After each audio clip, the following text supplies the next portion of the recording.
small towns. Let me tell you a story. In 1930, there was a regular family that lived in the holler that was so deep when you drove down it felt like you were going to hell. You never really know what makes a person snap. Sometimes they just do. Like the boy I'm going to tell you a story about. So he goes out to the barn and grabs his axe and walks into his house and hacks up his grandmother and then his mother and then waits for his dad to come home. Because hey, there's no place like home, right?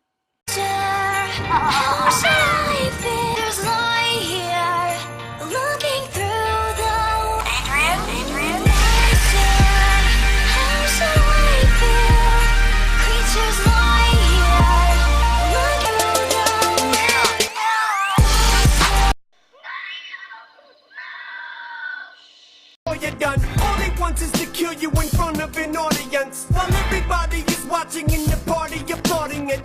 Here I sit while I'm caught up in deep thought again, contemplating my next plot again, swallowing a Klonopin while I'm not.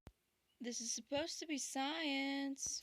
So these are two different brain scans. The one on the left is Average Joe, but the one on the right is a serial killer. Notice how the killer's brain lacks lit up areas and more dark. If you look at the orbital cortex, which is here in the green, you'll find that most killers' brain scans have little activity in these areas. So the function of the orbital lobe is decision making. Decisions whether something is right or wrong. The question is, if this part of the brain does not work, are you responsible for making bad decisions? Well, my mommy told me this story one time, but it don't scare me. There was a 17-year-old boy. He tried to kill his mom and his grandma with an axe. He tried to kill his dad too, but he got away. So he buried the bodies in the front yard alive too. So you hear any ghost stories lately? Well, Yes. Stewart Hollow? Yes. Can I tell you? Tell me. It's about the same guy kind of terrier one. So basically I chose these books because the legend of the house is that the grandma and the mother wander around in the yard, they're ghosts, but the boy's ghost supposedly lives in the house. So we drove down to the house, which is no longer there, but we did happen to take some pictures of the yard. And this area is where my mother was told that the bodies were buried alive. So my grandma, well, my great-grandma, stayed in the house when hers was being rebuilt. And I interviewed her, but she's old-fashioned, so she didn't want to be on camera for whatever reason. But I can quote her, so this is what she had to say.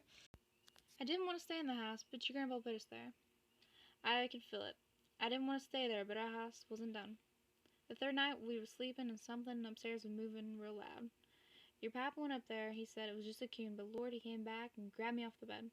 We never did go back, but your Uncle Gord had to go get our clothes. Wasn't much anyhow, but it's the first time I seen your papa afraid. So just to give you an idea how this all went down, in 1920 the Great Depression happened. In 1930 the Stewart Hollow events happened. Also, in 1968 Martin Luther King Jr. was killed. In 1970 the son was released from prison. And even scarier, dun dun dun!